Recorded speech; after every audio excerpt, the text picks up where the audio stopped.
semua orang saya counter offer gaji di bawah daripada gaji yang mereka ada dapat sebelum ini. What do you think? What do you think?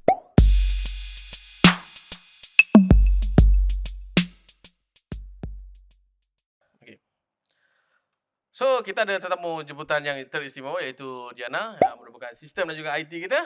Dan kita nak berborak-borak sembang-sembang santai berkenaan dengan gaji 1,500 ni cukup ataupun tidak. Sebab Diana kalau kita tengok daripada segi skrin kita ni, daripada Fatin Tahirah Anwar, dia ada cakap, percayalah gaji 1,500 tu kalau kita tahu bersyukur dan jimat cermat sepanjang bulan, gaji tu tetap tak cukup lah.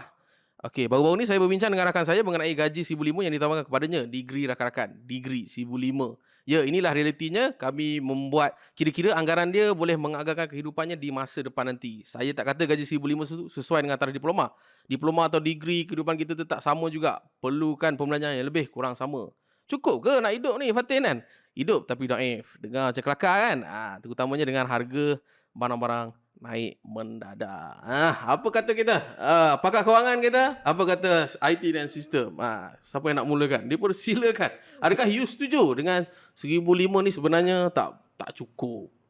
So, apa yang cukup kalau macam tu? Saya nak dengar pendapat Diana kan. First time kan? First time kan? So, cuba kongsikan. Saya 1,500 tak cukup kalau mengikut pengalaman sendiri. Tapi saya to be honest, saya start dengan F-Storage dulu gaji rendah juga. Saya tak sukalah mindset bekerja untuk gaji. So, saya rasa cuba Cikgu Luban ulas sikit apa agak-agaknya masalah orang yang dia rasa gaji kecil ni.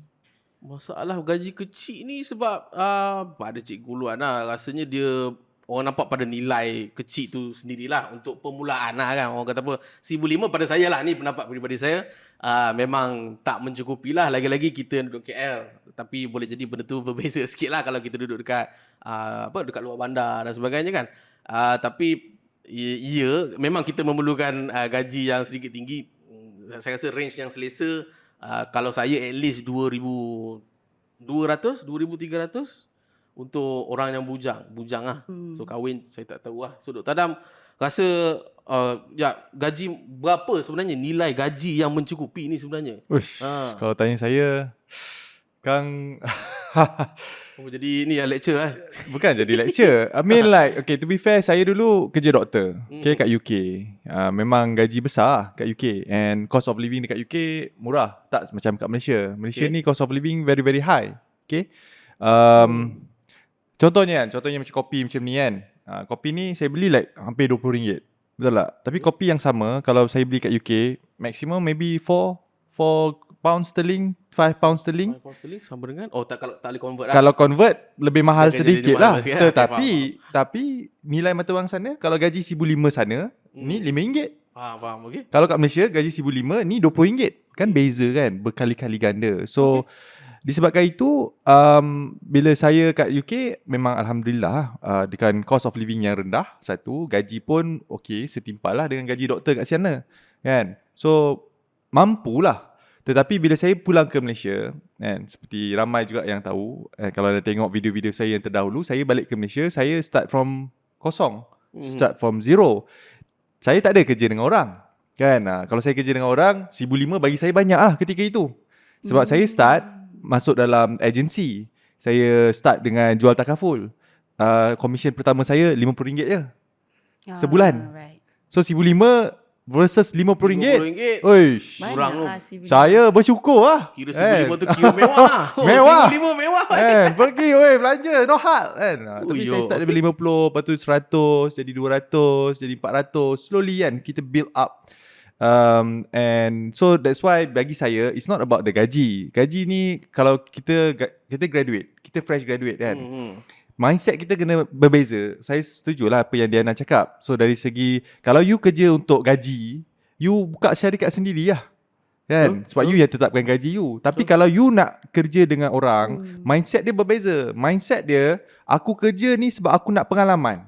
Kalau majikan tak naikkan gaji yang setimpal dengan kebolehan kita, cari majikan lain. Tetapi at least kita dah ada apa? Kita dah ada pengalaman. Betul? Dan jangan setiap sebulan pindah, kan? 2-3 bulan pindah, 2-3 bulan pindah. Payah juga. Sebab you akan memberi persepsi buruk kepada majikan yang nak hire you.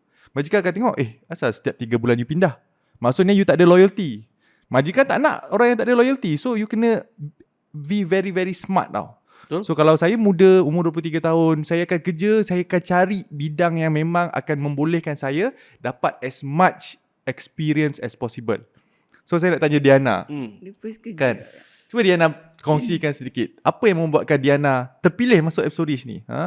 Sampai tahap dengan cerita dah naik gaji kan. Tapi janganlah bagi tahu nilai Ya, PNC. tak bagi tahu ni lah. Mana boleh bagi tahu kan PNC. Macam mana your journey kan? Tapi untuk fresh graduate lah macam Yes. yang Dr. Adam cakap kan. Ini I percaya yang Fatin Tahira ni dia cakap pasal fresh graduate jugalah kot. Gaji awal. The first job yang you dapat kan. I rasa untuk first job kita tak boleh nak demand gaji. Tapi ada on the other notes juga orang yang memang untuk macam I ada pengalaman kawan-kawan I cerita lah apa semua tu kan. Dia hidup sendiri, hidup menyewa, public transport, apa tu, kewangan expenses dia juga 1,500 memang sikit lah, tak cukup lah. So I cakap kat dia, okay kau kena carilah, kalau kau nak hidup macam ni kat seorang-seorang kat bandar 2,000, at least 2,000 lah. So mungkin 2,000 lah kalau nak cakap minima pun. Tapi like kalau you baru-baru join a company, you tak adalah demand terus I nak 2,500 as fresh graduate. You tak ada pengalaman, you tak ada skill apa semua tu kan. So maksudnya kalau nak demand, sebab saya nak demand sebab saya ada degree. Adakah benda tu satu benda yang Dia tak rasa boleh, betul dia ke? tak boleh, you tak boleh nak demand sebab degree you kadang-kadang tak ada mana. I join Epsodis dulu. Okay, gaji first boleh lah kot. Lebih kurang lah dengan 1,500 ni. Lebih kurang lah dengan 1,500 ni kan.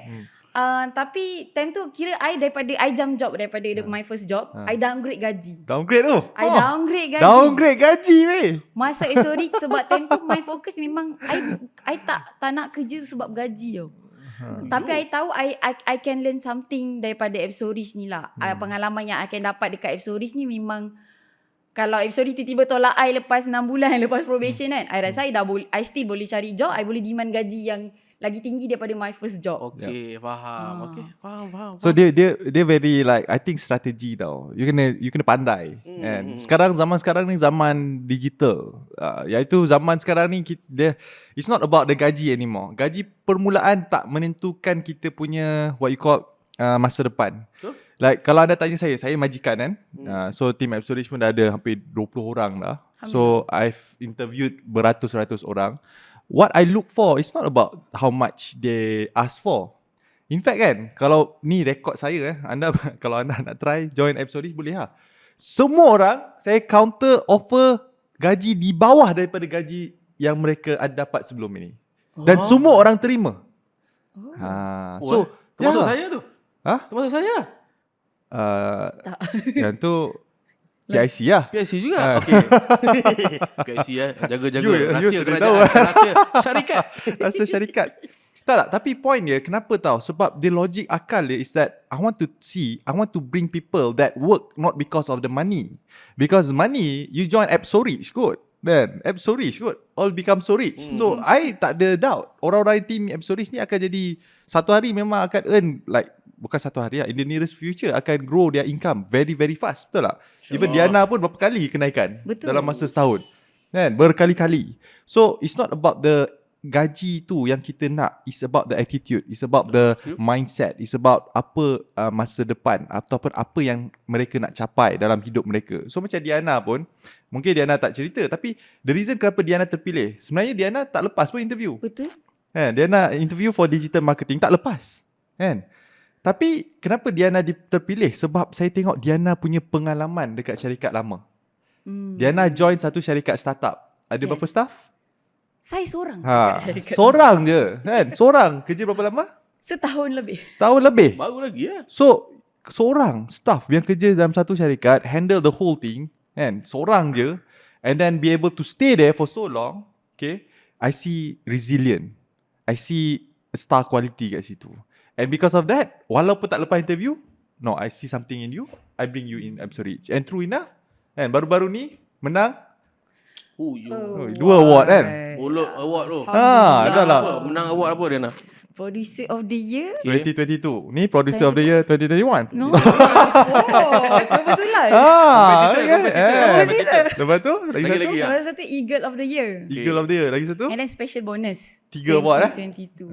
So kita nak pendekkan conversation, you dapat apa myriad of money ya. Kan, Yes. kan. And that's, tapi mungkin ada orang yang resistant macam Dr. Adam boleh lah.